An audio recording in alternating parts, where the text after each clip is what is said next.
Innova Reborn itu kan kemarin sempat nggak dijual tuh.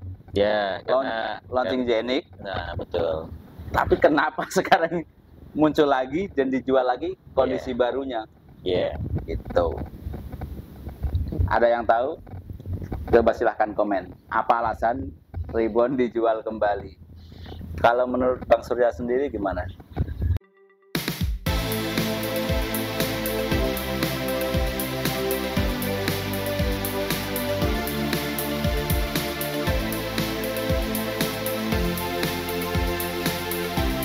Assalamualaikum warahmatullahi wabarakatuh.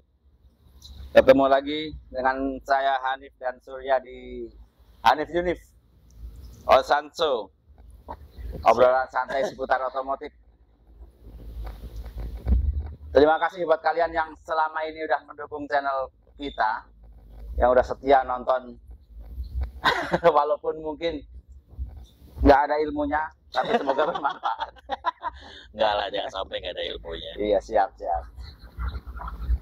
Tapi yang jelas kita selalu berusaha buat menyajikan konten-konten tentang otomotif yang semoga bisa membantu memecahkan masalah-masalah otomotif mobil kalian semua. Baik. Oke, di konten kali ini kita akan bahas suatu unit mobil yang sempat stop produksi, Bang. Dan akhirnya mau nggak mau sekarang diproduksi lagi dan dijual lagi, walaupun sebenarnya udah ada generasi yang terbarunya. Innova Reborn. Menarik. Gimana? Menarik kan? Innova Reborn itu kan kemarin sempat nggak dijual tuh. Ya, karena launching Zenik. Nah, betul. Tapi kenapa sekarang muncul lagi dan dijual lagi kondisi barunya? Iya. Itu. Ada yang tahu? Coba silahkan komen. Apa alasan Reborn dijual kembali? Kalau menurut Bang Surya sendiri gimana? Ini Reborn itu kenapa sekarang diproduksi lagi? Padahal udah ada Zenik. Iya. Generasi Innovanya kan sudah ada Zenik. Ini berarti apa namanya? Konten kita hari ini ngebahas opini terkait apa namanya Reborn ya. Terus dia Reborn kembali nih. Lahir kembali. Lahir kembali si Innova Reborn ini. Ya. Yang basically berarti mesinnya serinya GD. Iya, 2 GD. GD, bensinnya tetap di 2TR. Benar nggak sih? Iya. 2TR. Ya. Jadi akhirnya diproduksi kembali, atau saya belum tahu nih clue-nya yang dilahirkan itu tetap yang maksudnya yang dieselnya aja atau yang bensinnya enggak kan, karena bensinnya kan udah ada Zenik nih. Yang sekarang dijual lagi itu cuma diesel dan itu cuma satu tipe G aja.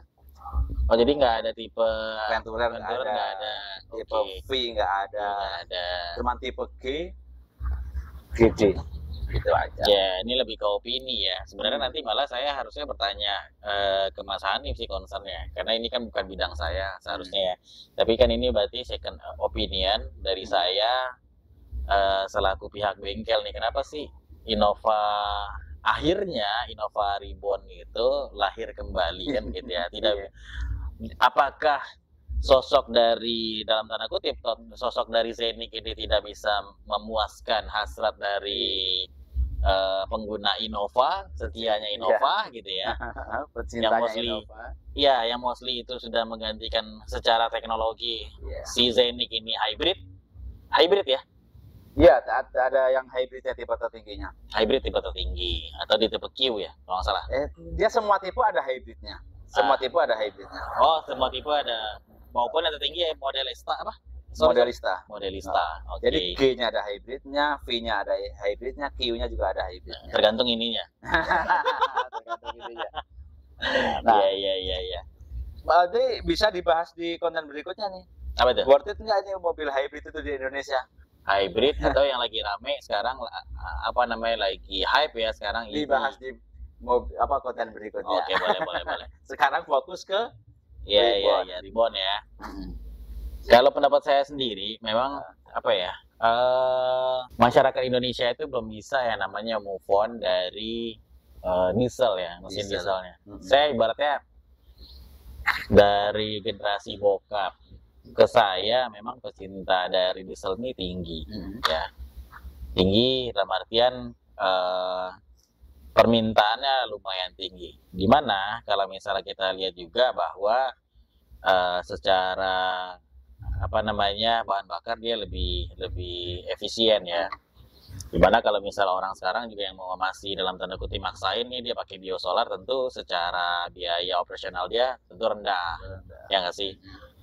Terus akhirnya mungkin permintaan mungkin secara apa namanya analisa saya dengan dilahirkannya si Zenik ini akhirnya peminat dari yang tadi yang nama besar Innova ini menurun apalagi untuk yang tadinya misalnya travel terus ibaratnya inventaris ya ini jadi menurun karena memang kebutuhan dari biaya operasional yang dikeluarkan dari perusahaan tersebut harus cost-nya rendah. Iya.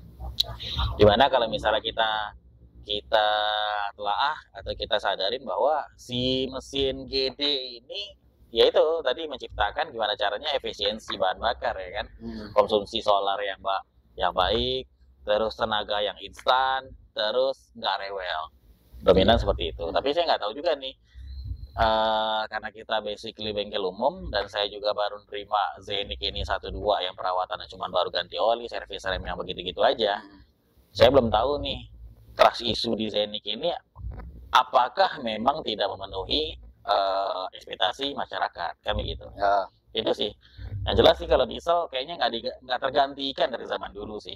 Gitu apalagi memang apa ya, GD ini udah familiar banget di masyarakat Indonesia. Iya kayaknya nggak bisa move on gitu loh. Gitu sih. Sampai harga secondnya pun juga masih digoreng. Tinggi-tinggi banget ya masih digoreng. Malah kadang apa namanya nggak masuk akal kata orang. Harganya nggak masuk akal. Iya. Ribbon pertama keluar itu 2016. Tuh. Harga barunya sekitar 260 dulu ya. Saya nggak tahu malah nggak hafal. Pokoknya sekitar segitu 260 kalau nggak salah dulu 2016 ya. Sekarang harga secondnya juga sama segitu. Iya. Iya kan? Dengan sekarang dijual baru tipe G Ribbon. Berarti ini secara harga udah launching yang terbaru? Udah. Sekitar 300 sekian. Oh, 300 sekian. Jadi harga second sama harga barunya mirip.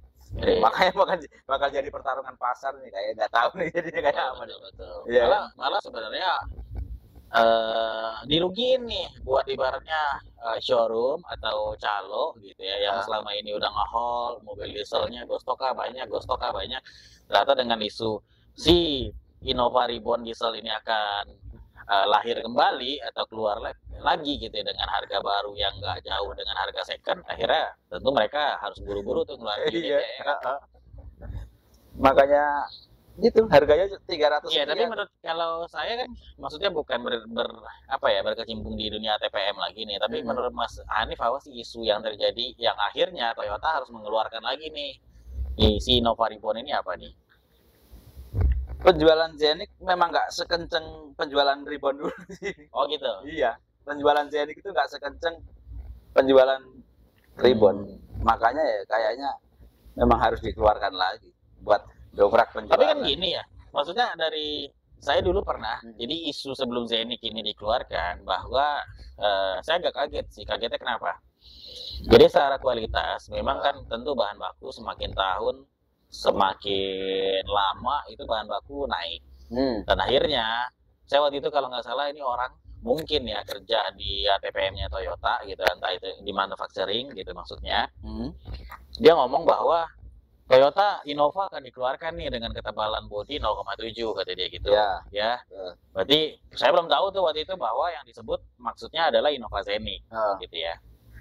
Ini problem hari ini masalah kualitas atau masalah perawatan atau masalah konsumsi bahan bakar. Kalau misalnya konsumsi bahan bakar, mostly ibaratnya masyarakat bisa ngambil tipe hybrid. Saya reviewer dari otomotif luar kan atau reviewer Indonesia banyak bahas ini ya.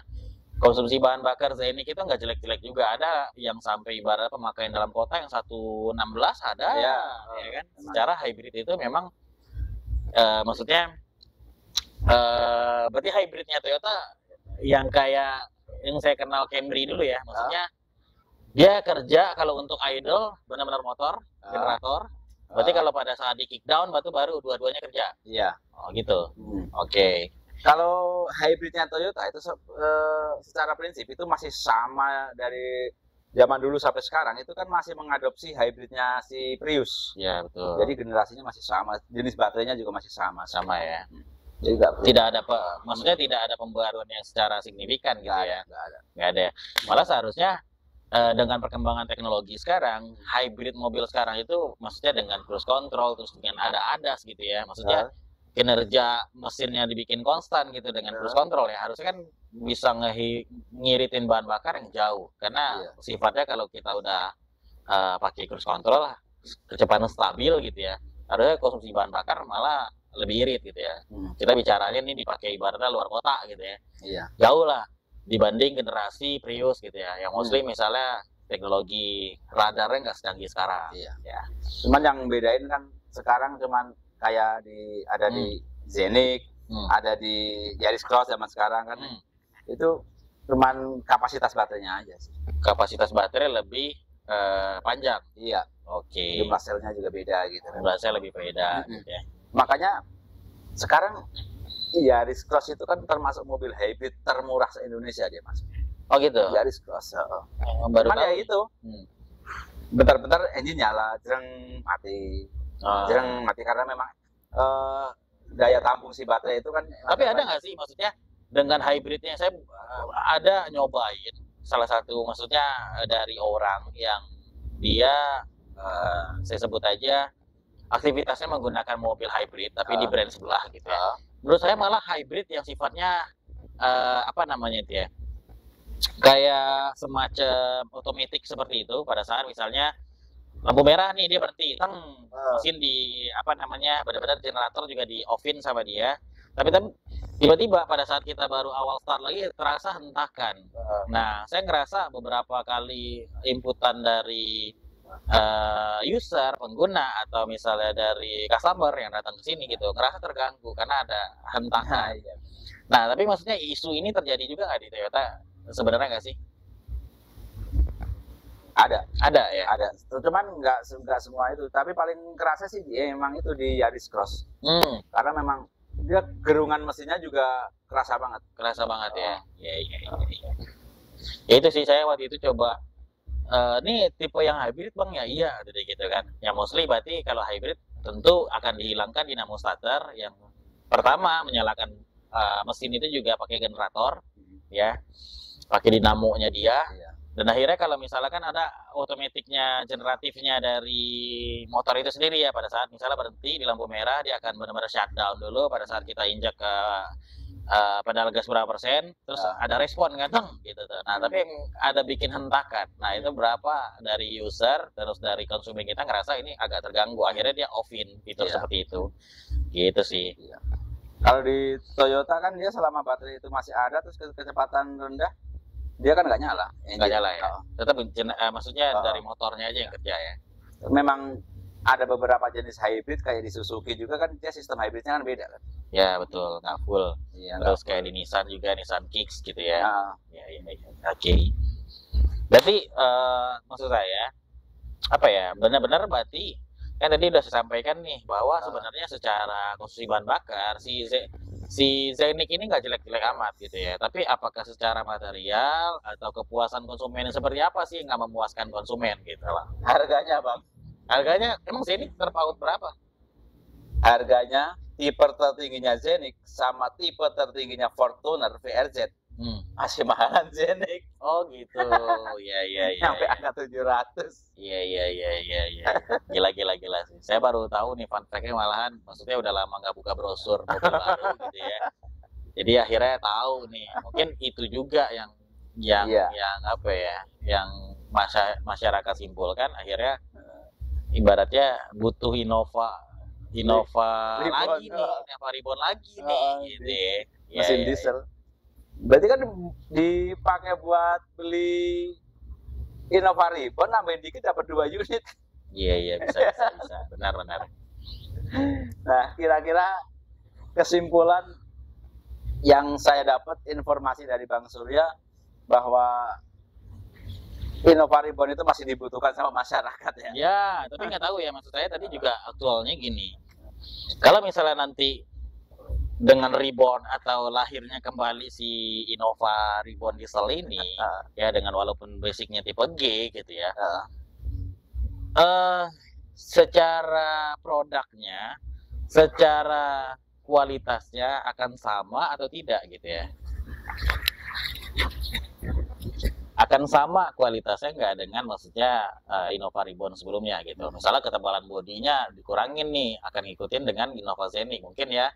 Respon konsumen apa masyarakat tentu akan kok jadi begini ya, kok jadi begini ya, kok jadi begini. Tentu seperti itu. Ya harapan kita sih selaku ibaratnya saya dari bengkel umum gitu ya.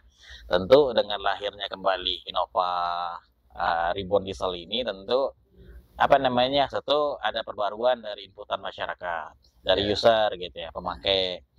Terus tidak ada yang namanya malah downgrade gitu. Kan banyak juga bahwa isu yang di framing di luar, kenapa ya? Maksudnya mobil yang masuk ke Indonesia itu malah yang tipe terendah di downgrade dari asalnya, misal dari Jepang gitu kan.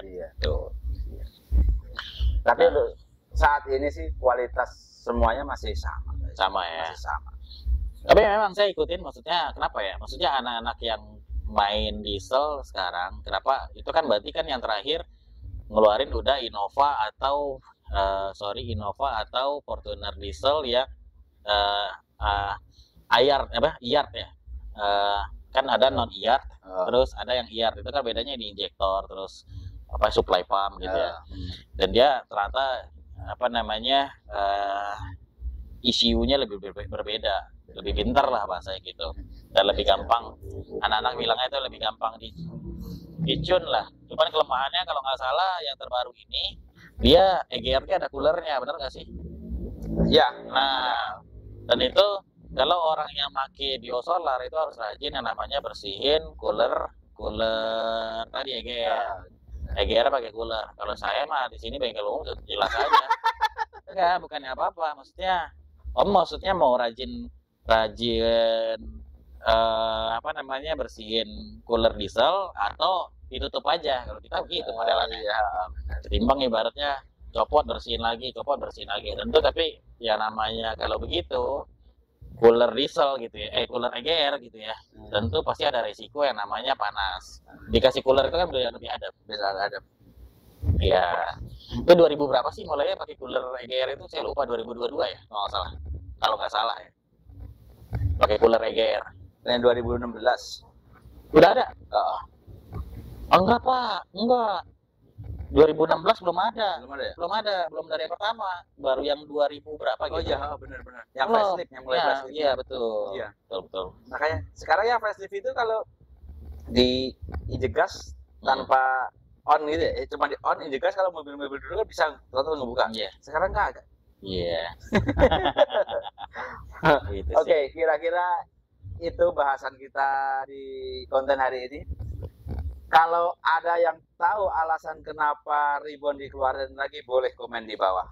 Oke, siap. Terima kasih. Assalamualaikum warahmatullahi wabarakatuh. Kalau yang belum subscribe, jangan lupa subscribe, komennya, like, share, supaya video ini bisa bermanfaat.